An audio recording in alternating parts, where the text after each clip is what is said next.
finally, and stretch into the darkness. Then, full of borrowed light, Kelsier seized the threads spinning around him and pulled. Fight. The power resisted. He didn't know why. He had only a rudimentary understanding of what he was doing. Why did the power attune to some people and not others? Well, he'd pulled on stubborn anchors before. He yanked with all his might, drawing the power toward him. It struggled, defying him almost like it was alive, until it broke, flooding into him. And Kelsier, the survivor of death, ascended. With a cry of exultation, he felt the power flow through him, like allomancy 100 times over. A feverish, molten, burning energy that washed through his soul. He laughed, rising into the air, expanding, becoming everywhere and everything. "What is this?" Ruin's voice demanded. Kelsier found himself confronted by the opposing god, their forms extending into eternity. One the icy coolness of life, frozen, unmoving. The other the scrabbling, crumbling, violent blackness of decay. Kelsier grinned as he felt utter and complete shock from Ruin.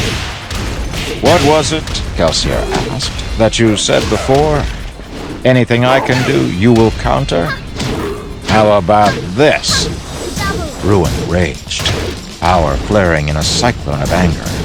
The persona cracked apart, revealing the thing, the raw energy that had plotted and planned for so long, only to be stopped now. Kelsier's grin widened, and he imagined, with delight, the sensation of ripping apart this monster that had killed Preservation. This useless, outdated waste of energy. Crushing it would be so satisfying. He willed his boundless power to attack, and nothing happened. Preservation's power resisted him still. It shied away from his murderous intent, and push though he would, he couldn't make it hurt Ruin. His enemy vibrated, quivered. Unfortunately, each thing he tried was met with resistance, both from Ruin's energy and from the power of Preservation itself.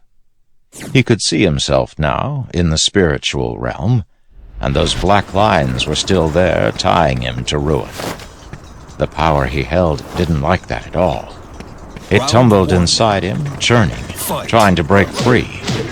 He could hold on, but he knew that if he let go, it would escape him, and he would never be able to recapture it. Still, it was grand to be more than just a spirit. He could see into the physical realm again, though metal continued to glow brightly to his eyes. It was a relief to be able to see something other than misty shadows, glowing souls. He wished that view were more encouraging. Endless seas of ash, very few cities, dug out like craters. Burning mountains that spewed not only ash, but lava and brimstone. The land had cracked, creating rifts. He tried not to think of that, but of the people. He could feel them like he felt the very crust and core of the planet. He easily found which ones had souls that were open to him, and eagerly he swung down in. Surely among these he could find one who could deliver a message to Vin. Yet they didn't seem to be able to hear him, no matter how he whispered to them. It was frustrating and baffling. He held the powers of eternity. How could he have lost the ability he'd had before? The ability to communicate with his people. Around him, Ruin laughed. "You think your predecessor didn't try that?" Ruin asked. "Your power cannot leak through those cracks, Preservation. It tries too hard to shore them up, to protect them. Only I can widen cracks."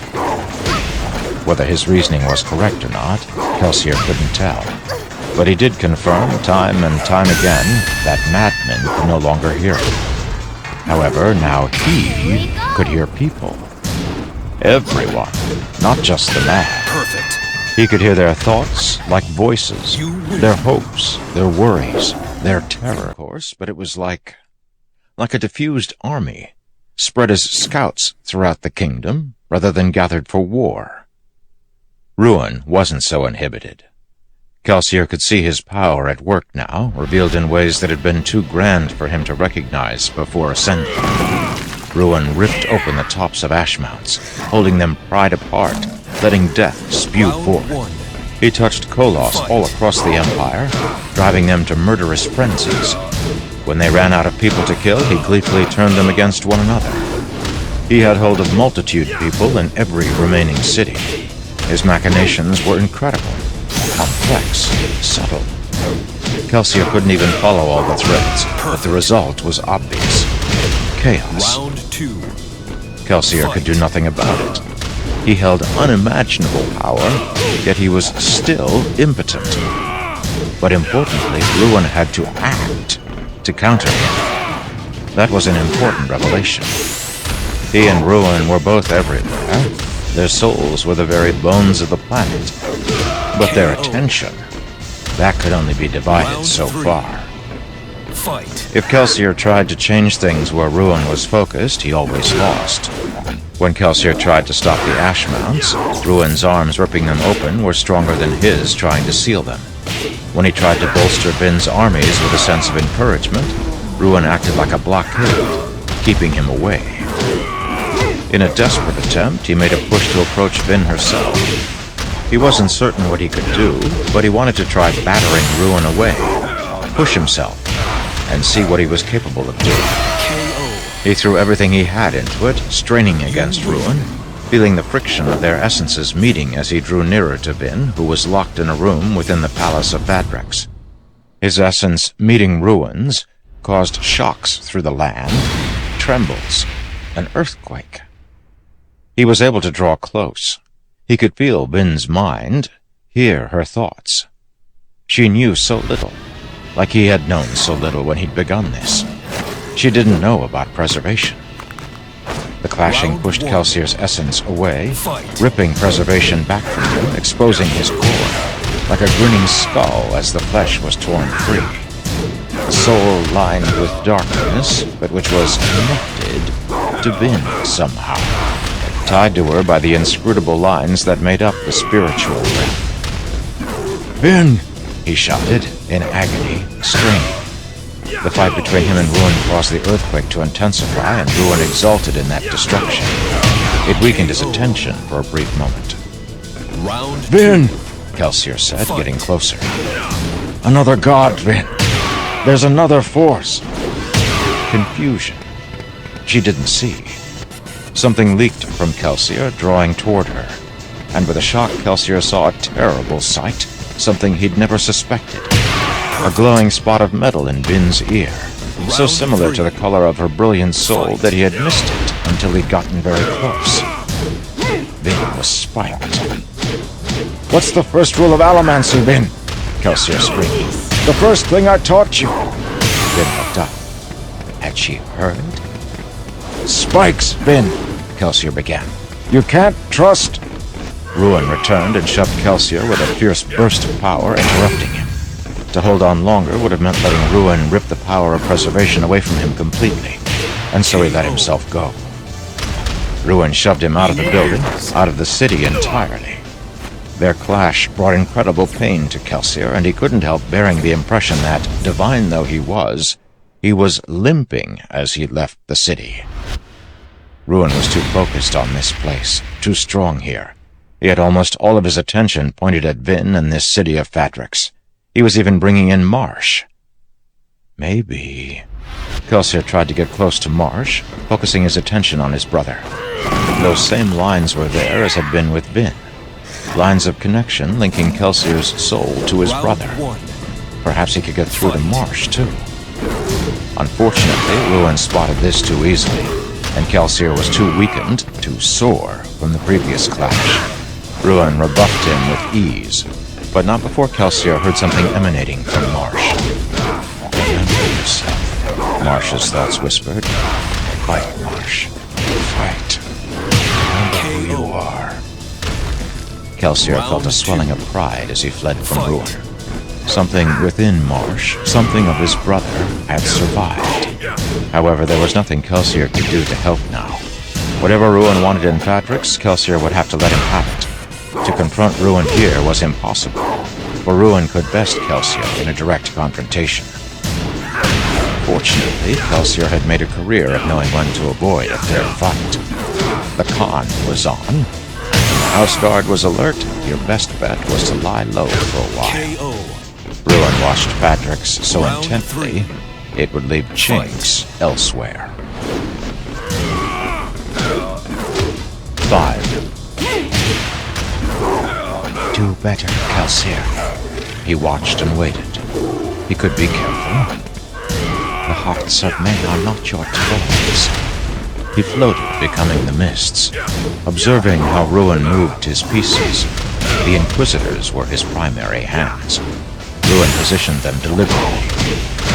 The weakness of all clever men. An opening. Kelsier needed an opening. Survive. Ruin thought he was in control all across the Final Empire. So sure of himself. But there were holes.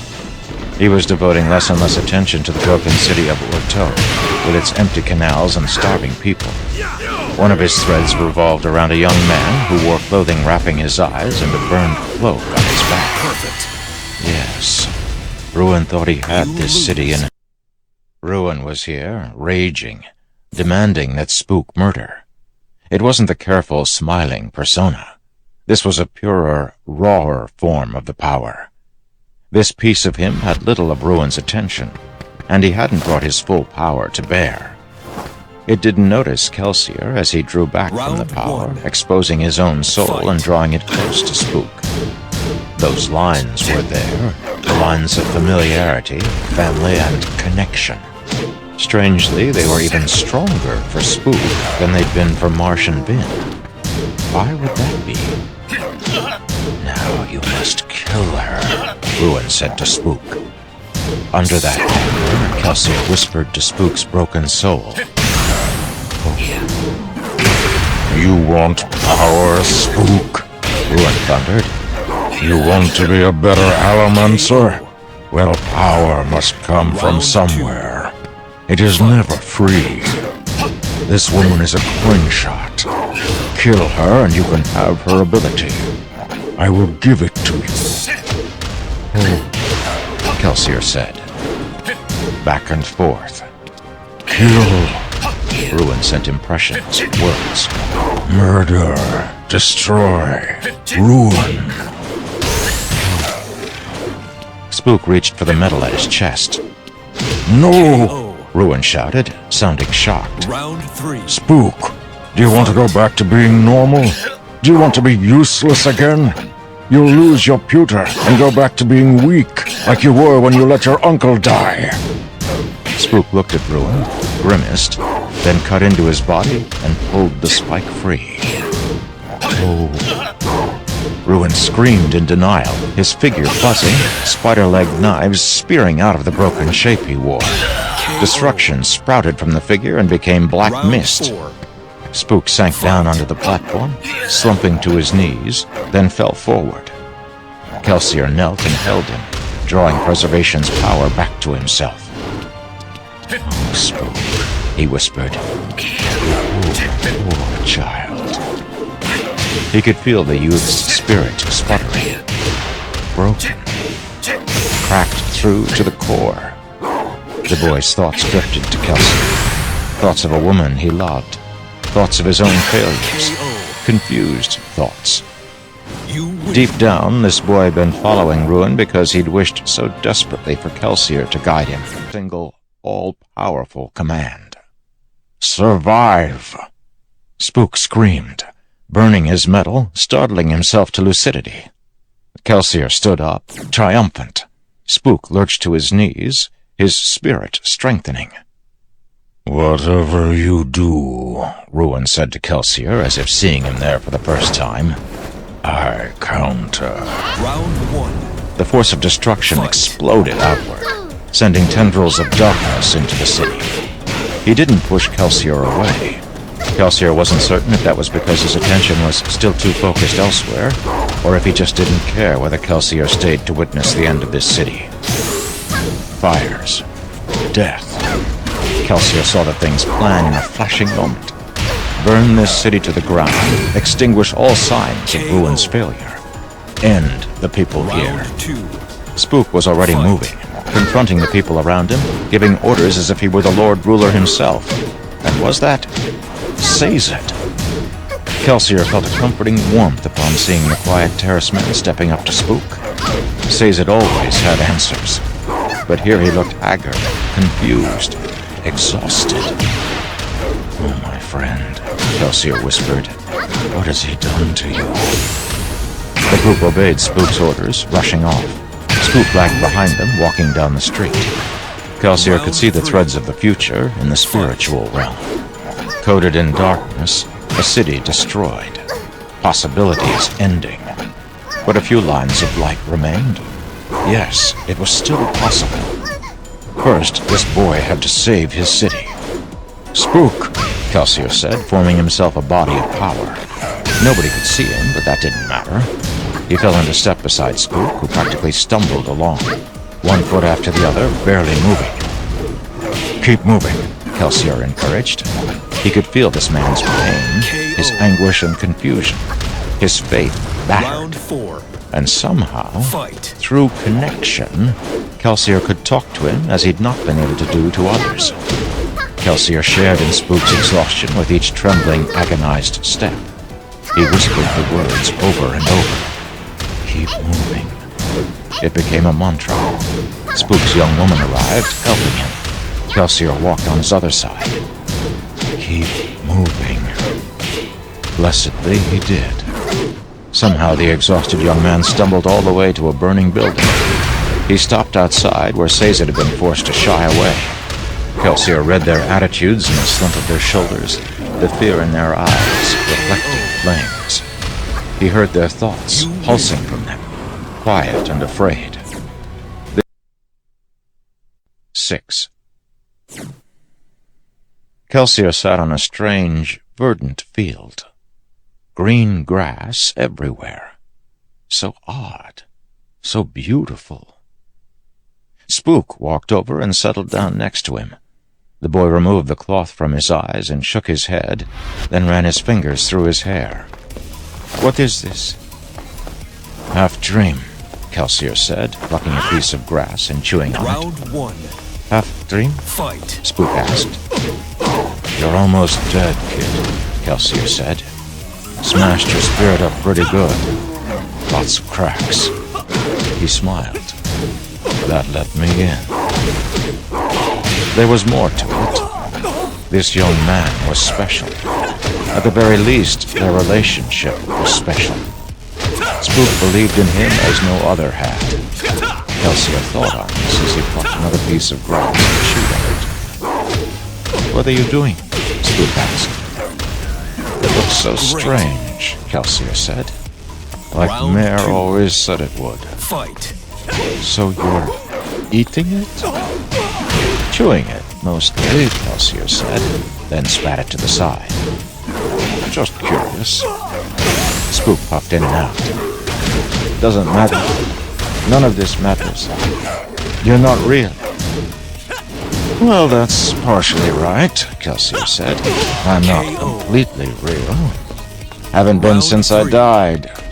But then, I'm also a god now. I think. It's complicated." Spook looked at him, frowning. "I needed someone I could chat with," Kelsier said. "I needed you. Someone who was broken, but who had resisted him." KO. "The other you?" Kelsier Round nodded. 4. "You were always so harsh, Kelsier," Spook said, staring out over the rolling green fields. "I could see that deep down you really hated the nobility. I thought that hatred was why you were so strong." "Strong like scar tissue," Kelsier whispered. "Functional, stiff. It's a strength I'd rather you never need." Spook nodded and seemed to understand. "I'm proud of you, kid," Kelsier said, giving him a fond punch to the arm. "I almost ruined everything," he said, eyes downcast. "Spook, if you knew how many times I've almost destroyed a city, you'd be embarrassed to talk like that. Hell, you barely even broke that place," They put out the fires, rescued most of the population. You're a hero. Spook looked up, smiling. Here's the thing, kid, Kelsier said. Ben doesn't know. Know what? The spikes, Spook. I can't get the message to her. She needs to know.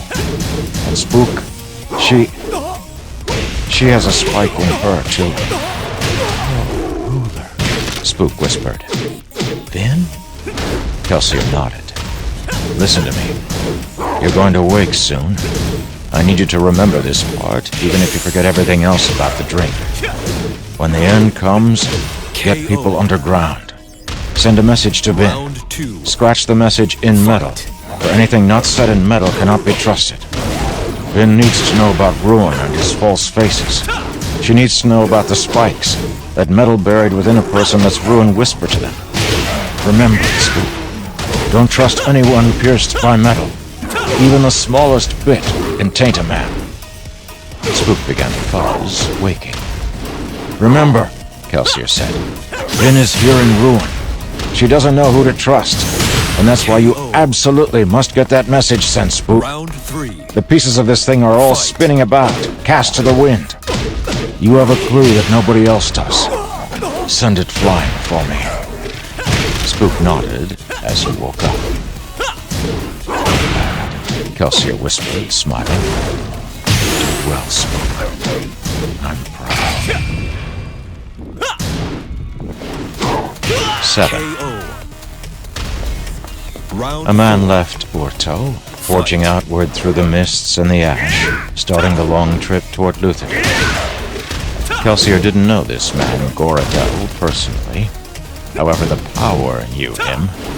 Knew how he'd joined the Lord Ruler's guards as a youth, hoping for a better life for himself and his family. This was a man whom Kelsier, if he'd been given the chance, would have killed without mercy. Now Goradel might just save the world. Kelsier soared behind him, feeling the anticipation. Ruin laughed as, awash in the gore of the murder, Marsh finally retrieved the letter Spook had sent. You think, Ruin said, you're so clever, Kelsier. Words in metal. I can't read them, but my minion can. Kelsier sank down as Marsh felt at the plate Spook had ordered carved, reading the words out loud for Ruin to hear. Kelsier formed a body for himself and knelt in the ash, slumping forward. Perfect. Ruin formed beside him. Round 2. It's all right, Kelsier. This is the way things were meant to be. The reason they were created. Do not mourn the deaths that come to us. Celebrate the lives that have passed. He patted Kelsier, then evaporated. Marsh stumbled to his feet, ash sticking to the still wet blood on his clothing and face. He then leaped after Ruin, following his master's call. The end was approaching quickly now. Kelsier knelt by the corpse of the fallen man who was slowly being covered in ash. Vin had spared him, and Kelsier had gotten him killed after all. He reached into the cognitive realm where the man's spirit had stumbled in a place of mist and shadows and was now looking skyward. Kelsier approached and clasped the man's hand. Thank you, he said, and I'm sorry. I failed, Goradel said as he stretched away. It twisted Kelsier inside, but he didn't dare contradict him. Forgive me. Now, to be quiet. Kelsier let himself drift again, spread out. No longer did he try to stop Ruin's influence. In withdrawing, he saw that he had been helping a tiny bit. He'd held back some earthquakes, slowed the flow of lava. An insignificant amount, but at least he'd done something. Now he let it go, and gave Ruin free rein. The end accelerated, twisting about the motions of one young woman who arrived back in Luthadel at the advent of a storm. Kelsier closed his eyes, feeling the world hush, as if the land itself were holding its breath. Vin fought, danced, and pushed herself to the limits of her abilities, and then beyond. She stood against Ruin's assembled might of Inquisitors, and fought with such majesty that Kelsier was astonished. She was better than the Inquisitor he'd fought, better than any man he'd seen, better than Kelsier himself. Unfortunately, against his plan, it could work. Marsh snapped Vin's arm and grinned. Now, Round one. Kelsier hit Ruin with the full strength of his power. It wasn't much, and he was a poor master of it. But it was unexpected, and it drew away Ruin's attention. The powers met, and the friction, the opposition, caused them to grind. Pain coursed through Kelsier. The ground throughout the city trembled. Kelsier. Kelsier, Ruin said. Fight. Below, Marsh laughed. Do you know, Kelsier said, why I always won at card tricks, Ruin? Please, Ruin said. Does this matter? It's because, Kelsier said, grunting in pain, his power taut. I could always force people to choose a card I wanted them to. Ruin paused, then looked down. The letter, delivered by Goradel not to Vin, but to Marsh, did its job. Marsh ripped free Vin's earring. Round three. The world froze. Fight. Ruin, vast and immortal, looked on with complete and utter horror. You made the wrong one of us into your Inquisitor, Ruin, Kelsier hissed. You shouldn't have picked the good brother. He always did have a nasty habit of doing what was right instead of what was smart. Ruin looked to Kelsier, turning his full, incredible attention on him. Kelsier smiled. Gods, it appeared, would still fall for a classic misdirection con. KO. Vin reached to the mists, and Kelsier Round felt the four. power within him tremble. Fight. Eager. This was what they'd been meant for. This was their purpose. He felt Vin's yearning and felt her question. Where had she felt this power before? Kelsier rammed himself into Ruin, the powers clashing, exposing his soul. His darkened, battered soul. The power came from the Well of Ascension, of course, rending pervasive pain, like that of a bone being pulled from a socket. He tumbled, unable to see or think, unable to do more than scream at the attack. He ended up someplace surrounded by mist, blind to anything beyond its shifting. Fight. Death? For real this time? No, but he was very close. He could feel the stretching coming upon him again, coaxing him, trying to pull him toward that distant point where everyone else had gone. He wanted to go. He hurt so much. He wanted it all to end, to go away. Everything. He just wanted it to stop. He had felt this despair before in the pits of Hath-Sin. He didn't have Preservation's voice to guide him now as he had then, but, weeping, trembling, he sank his hands into the misty expanse around him and held on, clinging to it, refusing to go, denying that force that called to him, promised peace and an ending. Round two. Eventually it stilled and the stretching sensation faded away. He had held the power of deity. The final death could not take him unless he wanted it to, or unless he was completely destroyed. He shuddered in the mists, thankful for their embrace, but still uncertain where he was, and uncertain why Ruin hadn't finished the job. Round three. He'd planned to. Fight. Kelsier had felt that. Fortunately, Kelsier's destruction had become an afterthought in the face of a new threat. Dark way. Vin. She'd done it. She'd ascended. Groaning, Kelsier pulled himself upward, finding he'd been hit so hard by Ruin's attack that he'd been driven far down into the springy, misty ground of the cognitive realm. He was able to pull himself out with difficulty and collapsed onto the surface. His soul was distorted, mangled, like a body struck by a boulder. It leaked dark smoke from 1,000 holes. KO. As he lay there, it slowly reformed, and the pain, at long last, faded. Time had passed. He didn't know how much, but it had been hours upon hours. He wasn't in Luthadel. De-ascending, then being crushed by Ruin's power, had flung his soul far from the city. He blinked with phantom eyes. Above him, the sky was a tempest of white and black tendrils, like clouds attacking one another. In the distance, he could hear something that made the realm tremble. He forced himself to his feet and walked, eventually cresting a hill where he saw, below, that figures made of light were locked in battle. A war. Final round. Men against Kolos. Fight. Preservation's plan. He'd seen it, understood it in those last moments. Ruin's body was Atium.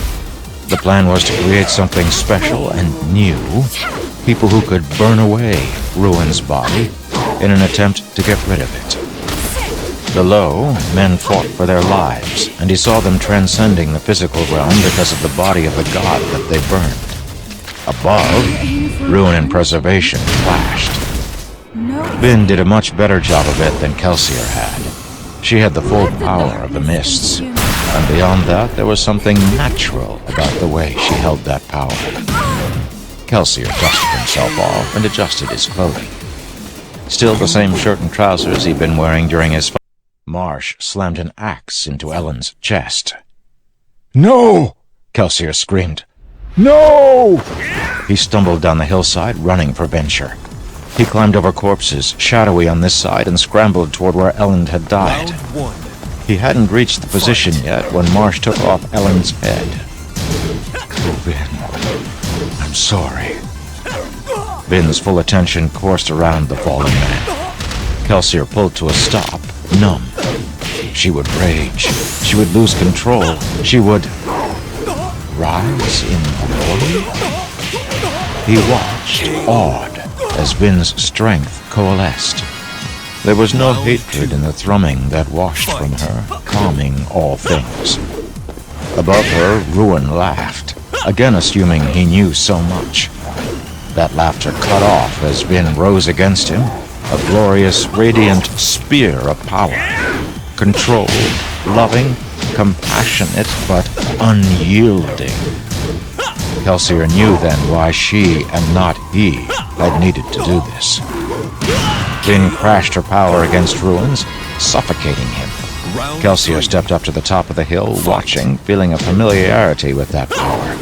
A kinship that warmed him deep within as Vin performed the ultimate act of heroism. She brought destruction to the destroyer. It ended in an eruption of light. Wisps of mist, both dark and white, streamed down from the sky. Kelsier smiled, knowing that at long last it was finished. In a rush, the mists swirled in twin columns impossibly high. The powers had been released. They quivered, uncertain, like a storm brewing. Nobody is holding them. Kelsier reached out, timid, trembling. He could